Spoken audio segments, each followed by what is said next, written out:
পেট্রাপোল সীমান্তে এই মুহূর্তে রয়েছেন স্বরাষ্ট্রমন্ত্রী অমিত শাহ এবং সেখানে বিএসএফ কর্তাদের সঙ্গে তার কথা বলার কথা রয়েছে। পাশাপাশি সেখানে একটি থানার উদ্বোধনও করবেন। তবে ইতিমধ্যে কিন্তু সাংস্কৃতিক অনুষ্ঠান চলছে। সাংস্কৃতিক অনুষ্ঠানে মঞ্চ দেখা যাচ্ছে স্বরাষ্ট্রমন্ত্রী অমিত শাহকে।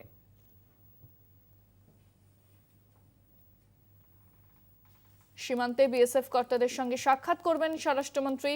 একটি থানার উদ্বোধন করার কথা রয়েছে তার। দুদিনের বঙ্গ সফরে এসেছেন স্বরাষ্ট্রমন্ত্রী অমিত শাহ। পেট্রাপোলের আগে কিন্তু তিনি গিয়েছিলেন জোড়াসাঁকোর ঠাকুর বাড়িতে, সেখানে ঠাকুর বাড়ি পরিদর্শন করেন। এরপরে কিন্তু পেট্রাপোলে চলে আসেন, পেট্রাপোল সীমান্তে, যেখানে বিএসএফ কর্তাদের সঙ্গে তার সাক্ষাৎ করার কথা রয়েছে। একটি থানা উদ্বোধনের কথা রয়েছে স্বরাষ্ট্রমন্ত্রী অমিত শাহ। এর আগে কিন্তু আমরা দেখেছিলাম যখন স্বরাষ্ট্রমন্ত্রী এসেছিলেন বীরভূমে, সেখানে একটি জনসভা করেছিলেন অমিত শাহ। এরপরে কিন্তু আবারও অমিত শাহর বঙ্গ সফর দুদিনের, বেশ কিছু কর্মসূচি নিয়ে রাজ্যে চলে এসেছেন স্বরাষ্ট্রমন্ত্রী অমিত শাহ।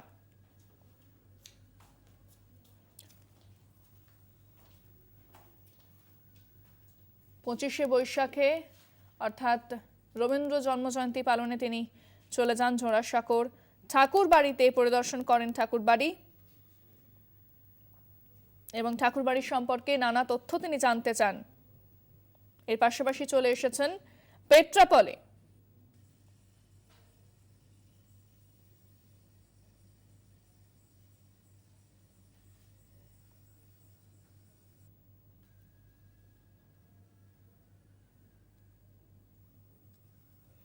পেট্রাপোল সীমান্তে বিএসএফ এর সঙ্গে সাক্ষাৎ করবেন স্বরাষ্ট্রমন্ত্রী। পাশাপাশি একটি থানার উদ্বোধন করার কথাও রয়েছে স্বরাষ্ট্রমন্ত্রী।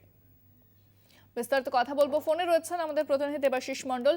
দেবাশিস, সীমান্তে বিএসএফ কর্তাদের সঙ্গে সাক্ষাৎ করতে চলেছেন অমিত শাহ এবং থানার উদ্বোধন করেছেন, কি জানতে পারছো বিষয়ে?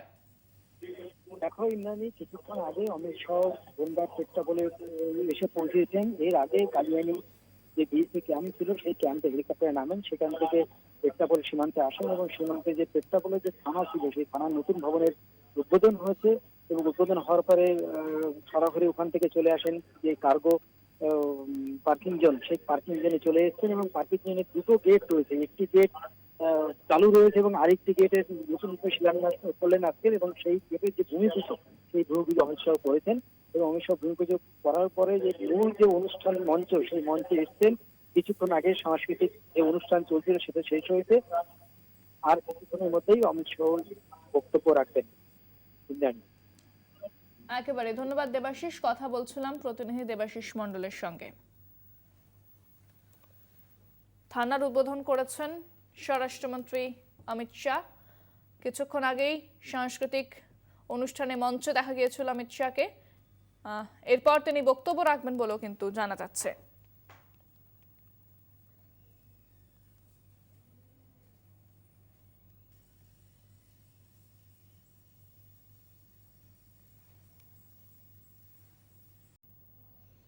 पेट्रापोल सीमांते रয়েছেন এই মুহূর্তে স্বরাষ্ট্রমন্ত্রী অমিত শাহ, কি বলছেন তিনি শুনুন।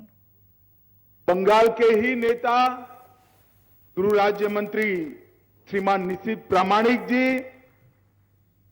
केंद्रीय बंदरगाह मंत्री श्रीमान Shantanu Thakur ji, land port authority India के अध्यक्ष श्रीमान आदित्य मिश्रा जी, जिनके कंधों पर देश की कठिन से कठिन भू सीमा की सुरक्षा का जिम्मा है, ऐसे बीएसएफ के महानिर्देशक श्री सुजोयलाल थाउजन जी,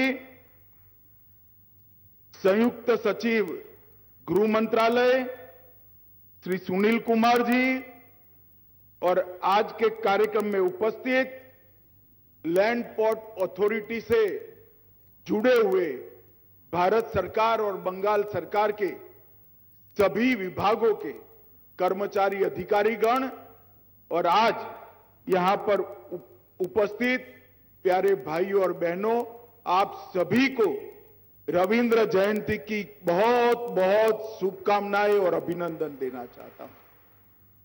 आज ऐसे पवित्र मौके पर बंगाल की भूमि पर आने का मुझे सौभाग्य मिला है और उसमें भी भारत और बांग्लादेश की सीमा पर आने का सौभाग्य मिला है।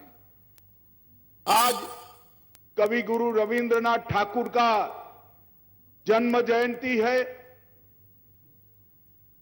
बंगाली कैलेंडर के हिसाब से आज कवि गुरु का जन्म हुआ था और पूरे विश्व में कवि गुरु अकेले अपने आप में ऐसे व्यक्ति है जिनको 2 देशों का राष्ट्रगीत लिखने का सम्मान प्राप्त हुआ है। बांग्लादेश का राष्ट्रगीत भी कवि गुरु की कलम से लिखा गया और भारत का भी राष्ट्रगान कवि गुरु की कलम से लिखा गया। आज मैं इस मौके पर वो महामानव को, विश्व मानव को विनम्रता पूर्वक श्रद्धांजलि देकर मेरी बात की शुरुआत करना चाहता हूं। आज यहां पर लैंड पोर्ट अथॉरिटी और बीएसएफ की कई सारी योजनाओं का शुभारंभ और भूमि पूजन हुआ है। मित्रों, लैंड पोर्ट अथॉरिटी हमारी सहयोगी सीमा पर न केवल भारत के अर्थतंत्र को गति देने वाली संस्था है, इसके साथ साथ भारत के मैत्री के संदेश का राजदूत भी लैंड पोर्ट अथॉरिटी है। हमारी 15,000 किलोमीटर लंबी भूमि सीमा और दक्षिण एशिया के सारे देशों के साथ हमारे सांस्कृतिक संबंध, राजद्वारी संबंध और व्यापारी संबंध को आगे बढ़ाने के लिए लैंड पोर्ट अथॉरिटी एक बहुत बड़ी संस्था है, जिसको मोदी जी ने 2016 से एक प्रकार से नई गति, नई दिशा और नए आयाम देने का काम किया है। मित्रों, लैंड पोर्ट पोल पर मैं आज आया हूं तब लगभग प्रतिदिन 600 से 700 ट्रक का यातायात और व्यापार इस लैंड पोर्ट से होता है।